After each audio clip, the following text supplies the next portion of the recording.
একজন মুসলমানের আদর্শ পথ ও পদ্ধতি কি বিস্তারিত জানতে ভিডিওটি দেখুন। এরপরে প্রশ্ন হলো, অত্র এলাকায় হিজবুত তাওহীদের একটি প্রতিষ্ঠান গড়ে উঠেছে, তারা গোপনে তাদের সদস্য সংগ্রহ এজেন্ডা বাস্তবায়নের জন্য কাজ করছে, এক্ষেত্রে আমরা কি পদক্ষেপ নিতে পারি? ভাইরা আমার, আপনাদের কাজ হবে একজন মুসলমানের জন্য আদর্শ পথ এবং পদ্ধতি কি কোরআন এবং হাদিসের আলোকে মানুষকে সেটা বুঝাবেন। সেটা বোঝানো আপনাদের দায়িত্ব। আপনি যখন আলো জ্বালাবেন, অন্ধকার এমনিতেই দূর হয়ে যাবে, নিভে যাবে। মনে রাখবেন, হিজবুত তাওহীদের ভাইরা তাদের মূল চ্যানেলটি সাবস্ক্রাইব করে সাথেই থাকুন। মুনকিরে হাদিস, হাদিস মানে না এরা।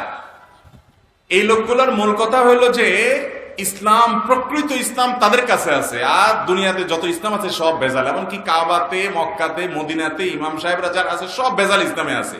শুধুমাত্র আসল ইসলাম আছে ওইসব ভাইদের কাছে যাদের মুখে ভালো করে দাড়িটাও নাই, কোরআনে কারীমের আয়াত শুদ্ধ করে তেলাওয়াত, পেটে বোম মারলেও বের হবে না, আরবি কোরআন আরবিতে, হাদিস আরবিতে, সে আরবি ভাষা সম্পর্কে একটা বাচ্চা মাদ্রাসার যে ধারণা রাখে, সেই ব্যাকরণ, গ্রামার, আরবি সে সম্পর্কে ধারণা নাই, কিন্তু উনি প্রকৃত ইসলামের ধারক বাহক।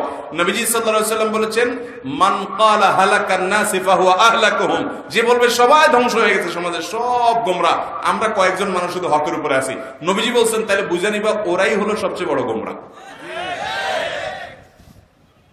এরা নারী পুরুষদেরকে যেভাবে মিলে মিশে একাকার করে বিভিন্ন প্রোগ্রাম করে, আমার নবী করিম সাল্লাল্লাহু আলাইহি ওয়াসাল্লাম বলেছেন, খায়রু সুফুফির রিজালি আউয়ালুহা ওয়া আখিরু সুফুফিন নিসাই আখিরুহা ওয়া খায়রু সুফুফিন নিসাই আখিরুহা। অর্থাৎ যখন নামাজে দাঁড়াবেন, যে কোনো প্রোগ্রাম হবে, তো পুরুষদের জন্য উত্তম হবে তারা সামনের কাতারে দাঁড়াবে, পেছনে মা বোনদেরকে রাখবে। এটা মা বোনদেরকে ছোট করার জন্য নয়, অপমান করবার জন্য নয়, এটা তাদের নিরাপত্তা, তাদের ব্যক্তিত্ব, তাদের সম্মানহানি যেন না হয়। একজন নারীকে নিয়ে যেন বাজে মন্তব্য, বাজে চ্যানেলটি সাবস্ক্রাইব করে সাথেই থাকুন। নোংরামি চিন্তা যেন কেউ করতে না পারে, ইসলাম সেটা দেয় না। অন্য নারীকে নিয়ে রাস্তাঘাটে যে কোনো মানুষ যে কোনো চিন্তা করতে পারে, যে কোনো বাজে কল্পনা করতে পারে, মনে মনে তাকে জেনা করতে পারে, মনে মনে প্রতিটা মানুষ দেখে দেখে তাকে ধর্ষণ করতে পারে। মুসলমানের মন কন্যা, আল্লাহর বান্দি, তাদেরকে যেন কোনো বাজে মানুষের দৃষ্টিতে পড়ে তারা যেন কোনোভাবে বাজে মানুষের চোখে তার কল্পনার খোরাকে পরিণত না হয়। এই জন্য মুসলমান নারীকে আল্লাহ তাআলা সৌন্দর্যকে ঢেকে ঢুকে রাখতে বলেছেন। যারটার সামনে বাজারে মাছির মতো করে, খোলা কলার মতো করে, বাজে জিনিসের মতো করে তার সৌন্দর্যকে বিলিয়ে বেড়াতে নিষেধ করেছেন। এটি তার ব্যক্তিত্বের ব্যাপার, এটি তার আত্মসম্মানের ব্যাপার। অনেক পুরুষ বুঝে না, তার স্ত্রীকে সে সাজিয়ে গুজিয়ে, সে খোলামেলা ভাবে, অশ্লীল ভাবে সে উপস্থাপন করে, রাস্তাঘাটে নিয়ে যায়, যত মানুষ দেখে, যতজন দেখে, কি কল্পনা করে। এখানে আবার সুশীল ভাইরা হাজির হয়ে যাবে, ওনারা বলবে যে হুজুরদের আপনাদের মনটাই আসলে খারাপ, আপনারা শুধু বলেন যে মেয়েদেরকে দেখলেই বাজে চিন্তা হয়, আপনাদের চরিত্রটাই খারাপ, আপনাদের বাজে চিন্তা হয়। ওই ভাইরা আমাদের ফেরেশতার মতো, ওনাদের মনে কখনো বাজে চিন্তা হয় না, কোনো বাজে কল্পনা হয় না। আপনারা যারা আছেন এখানে সবাই পুরুষ আছেন, বেশিরভাগ কেন সবাই প্রায় অ্যাডাল্ট মানুষ আছেন, ভাই আপনাদের মনে কোনো বাজে জিনিস দেখলে বাজে চিন্তা আসে কিনা আমি জানি না, কিন্তু আমাদের এই ভাইরা যারা সুশীল বলেন, ওনাদের মনে কোনো এই সমস্ত ফালতু চিন্তা কখনো আসেন না। আল্লাহর জমিনে এর চেয়ে বড় ফেরেশতার কোথায় পাবেন আপনি? দেখছেন নি এসব ফেরেশতা আপনারা? এই ফেরেশতারা হয় মিথ্যাবাদী আর না হলে নপুংসক, হয় মিথ্যুক আর না হলে ডাক্তার দেখাইতে হবে। বেটা তোমার অশ্লীল দৃশ্য দেখার পরে, অশ্লীল মেয়েকে দেখার পরে তোমার তার সম্পর্কে একেবারে পবিত্র চিন্তা আসে, তোমার মা বোনের চেহারা বেশি উঠে, সুবহানাল্লাহ, আলহামদুলিল্লাহ। তোমার মতো এরকম ফেরেশতা আল্লাহ জমিনে আছে, এই জমিন তো এখন এই জন্য টিকে আছে। ভাইরা আমার, তো আমাদের এই হিজবুত তাওহীদের ভাইরা, তারা দেখবেন নারী পুরুষকে এভাবে মিশামিশি, ঢলাঢলি, পর্দা নাই, পশিদা নাই, কিচ্ছু নাই। তারপরে তাদের কাছে মিউজিকের কোনো ব্যাপার না, অন্য কিছুও না। তাদের যে এমাম সাহেব আছে, এমাম বলে, এমাম সাহেবের তেলাওয়াত শুনেন, মাঝে মধ্যে তেলাওয়াত শুনলে মক্তবের ছোট বাচ্চা যে আলিফ বাতাসা মাত্র শুদ্ধ করে শুনছে সেও হাসবে, এমন অবস্থা। আল্লাহ তাআলা আমাদের ভাইদেরকে হেদায়েত পাওয়ার তৌফিক দান করে। আমরা আমাদের ভাইদের জন্য দোয়া করি, তারাও আমাদের ভাই, আমরা চাই তারাও আমাদের সাথে জান্নাতে যাক। আমরা এই ভাইদেরকে বলবো, কোরআন এবং হাদিস নবী করিম সাল্লাল্লাহু আলাইহি ওয়াসাল্লাম রেখে গেছেন, অর্থ সহকারে যদি আপনি বুঝেন, সেখান থেকে সঠিক ইসলামের ধারণা পেয়ে যাবেন। আপনারা এই সমস্ত ভাইদের বিভ্রান্তিতে যেন কোনো মুসলমান না পড়ে, তাদেরকে আপনারা ইসলামের সুমহান সুন্দর ধারা কোরআন এবং সুন্নাহর পথে আহ্বান করবেন। আল্লাহ নবী সাল্লাল্লাহু আলাইহি ওয়াসাল্লাম নবীদের ওয়ারিস বানিয়ে গেছেন ওলামায়ে কেরামকে। সেই ওলামায়ে কেরাম, সমস্ত ওলামায়ে কেরাম সবাইকে গোমরা বলে দিন শেষে একজন হঠাৎ করে দাঁড়ায় গেছে, বলে যে আমি হলাম একমাত্র হকের জান্ডাবাহী, প্রকৃত ইসলামের ধারক বাহক। আল্লাহ তাআলা এই ইসলাম থেকে আমাদের ভাইদের হেফাজত করবে। ভাইরা আমার, আমাদেরকে সঠিক পথে দাওয়াত দিতে হবে, এবং আলো যদি দিতে থাকেন, অন্ধকার এমনিতে কি হয়ে যাবে? দূর হয়ে যাবে। এরপরে প্রশ্ন হলো, ইমামের প্রতি ভক্তি না থাকলে তার পিছনে কি আমার নামাজ পড়বো কিনা? সুবহানাল্লাহ, এই তো আরেক ফেরেশতা পাওয়া গেছে। আমি তো মানুষ দেখি না, সব তো ফেরেশতা লাগতেছে। ভাইরা আমার, ইমামকে ভক্তি হয় না। মানুষটা কি পরিমাণ ভক্তি, মানে ফেরেশতা হলে এটা সম্ভব। ইমাম সাহেবের প্রতি কি হয় না? ভক্তি হয় না। তবে হ্যাঁ, এটাকে নিয়ে ট্রল করার কিছু নাই ওই ব্যক্তির ক্ষেত্রে যার ইমাম সত্যি কোনো পাপে লিপ্ত, খারাপ কাজে লিপ্ত, বিদআতে, শিরকে, কোন ডেঞ্জারাস কাজে লিপ্ত, তার প্রতি ভক্তি না হওয়াটা দোষের কিছু না। কিন্তু আমি যেটা ট্রল করলাম সেটা হলো, আমি অনেক মানুষকে দেখেছি এমন যে ইমাম সাহেবের প্রতি ওনার ভক্তি হয় না, মানে এমনি ওনার ভালো লাগে না। আমার মনে আছে 2002-03 সালের দিকে বা 4 সালের দিকে আমি মণিপুরে এক মসজিদে ইমামতি করতাম, জুমা পড়াইতাম। তো আমার এক মুসল্লি আমাকে একবার বললেন, হুজুর মনে কিছু করেন না, আপনার বক্তব্য, আলোচনা সবই ভালো লাগে মাশাআল্লাহ, কিন্তু আপনার হাঁটাটা না আমার একদম ভালো লাগে না। আমি বললাম, ভাই আপনিও মনে কিছু করেন না, আপনি কি আমাকে বিয়ে শাদী করার চিন্তা ভাবনা করছেন নাকি? আমার হাঁটা দিয়ে আপনি কি করবেন? এটা কোন দেশি কথা? আপনি আমার থেকে এলেম নিবেন, আপনি আমার কথা শুনবেন, আমার হাঁটা কি, আমার চুল কি, আমার চেহারা কি, এটা দেখানোর দরকার আছে আপনার?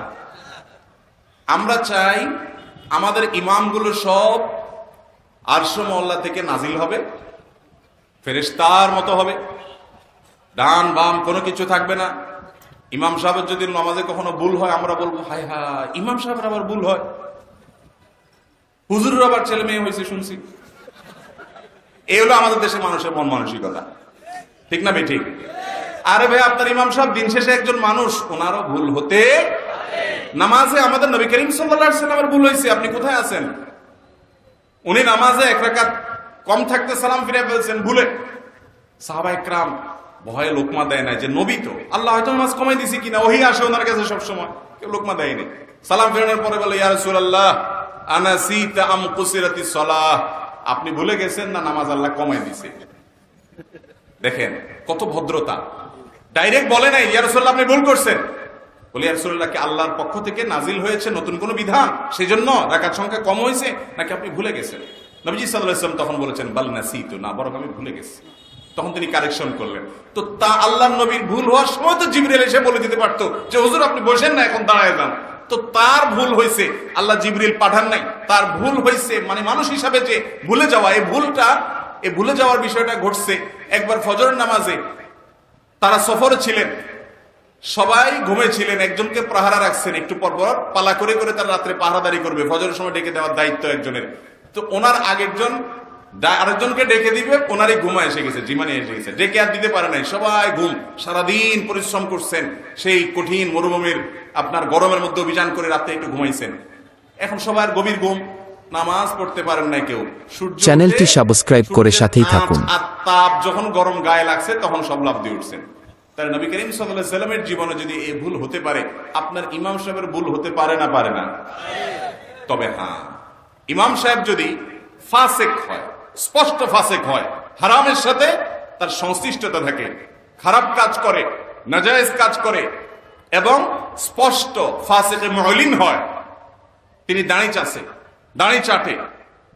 চাটে চেটে চেটে এটাকে ফাসেক এর পর্যায়ে তিনি নিয়ে গেছেন, এবং তিনি সুদের কারবারের সাথে জড়িত, তার চরিত্র নিয়ে সন্দেহ করার মতো অনেক কাজ তিনি করেন, তিনি বড় বড় বালেগ মেয়েদেরকে তিনি পড়ান, তিনি এরকম অনেক উল্টোপাল্টা কাজ করেন, শরীয়ত বেশরীয়তে কাজ করেন।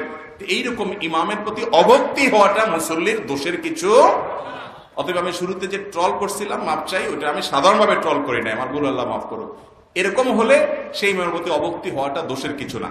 কিন্তু অভক্তি হয় সেজন্য আপনি নামাজ ওই ইমামের পিছনে না পড়ে একা একা পড়তে পারবেন। হাজ্জাজ ইবনে ইউসুফ জালেম শাসক, এমন জালেমের জালেম, সাহাবীদেরকে হত্যা করত, সাহাবীদেরকে, এত ডেঞ্জারাস জালেম ছিল, কিন্তু আবার নামাজি ছিল 5 ওয়াক্ত।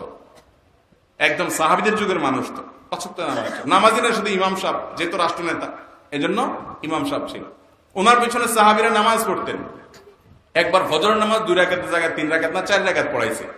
মদ খাইছিল, মদ খায় নামাজ ধরছে, হুঁশ নাই, পড়ায় টড়ায়া মুসল্লিদেরকে পিছনে বলতেছে আর পড়াবো। পিছনে সম্ভবত আব্দুল্লাহ ইবনে মাসউদ রাদিয়াল্লাহু তাআলা আনহু বা কোন একজন সিনিয়র সাহাবী ছিলেন। উনি বলছেন না, আর লাগবে না, অনেক হয়েছে, এবার থামুন। আপনি চিন্তা করেন, ইসলামে মুসলমানদের ঐক্যটা এত গুরুত্বপূর্ণ যে এরকম একটা ফালতু মানুষ ইমামতি করতেছে, তারপরে সাহাবারা আরেকটা ইমামতি বের করেন নাই। অবশ্য তিনি রাষ্ট্রনায়ক ছিলেন, ওখানে বিভেদ হতো, সেজন্য করেন নাই। কিন্তু তাই বলে আমাদের মহল্লার ইমাম সাহেবরা এরকম উল্টাপাল্টা করলেও তারপরও বলবেন না ঠিক আছে, হুজুরের ভক্তি আমি করব, সেটা আমি বলতেছি না। আপনি যদি ইমাম সাহেব এরকম বেলাইনের হয়, আপনি পাশে মসজিদে চলে যান, আপনারা নিজেরা কয়েকজন মিলে জামাত করেন। কিন্তু ছোটখাটো ভুলভাল হয়, পাশে মসজিদে যাওয়ার মতো অবস্থানে দূরে আছে, তাহলে আপনি একা একা নামাজ কোন অবস্থাতে পড়বেন না, প্রয়োজনে ওই ইমাম পিছনে পড়বেন, তারপরেও জামাতে পড়তে হবে। বিকল্প জামাত যদি ভালো কোনো মসজিদ পান সেখানে যাবেন। কোন ইমাম যদি আমলি না, আকীদাগত বেদাতে আক্রান্ত থাকে এবং তার কারণে সে শিরকে আকবর, কুফরে আকবরে চলে যায়, কোন মাজারে পূজা করে, সিজদা করে, সেখানে প্রার্থনা দোয়া করে, এগুলোকে হালাল মনে করে, তাহলে সেক্ষেত্রে ওই ইমামের পিছনে নামাজ পড়া জায়েজ নাই। প্রয়োজনে একা পড়বেন, জামাতে পড়তে না পারলেও তারপরে পড়বেন না। কিন্তু এছাড়া অন্য আমলগত ত্রুটি যদি থাকে, ফাসিক থাকে, গুনাহের কাজ করে, তাহলে আলাদা অন্য কোনো ভালো ইমামের পিছনে নামাজ পড়বেন। কিন্তু তাহলে এই ইমাম খারাপ, ভক্তি হয় না, সেজন্য নামাজ পড়া ছাড়বেন না। আমি প্রথমে যে বলছিলাম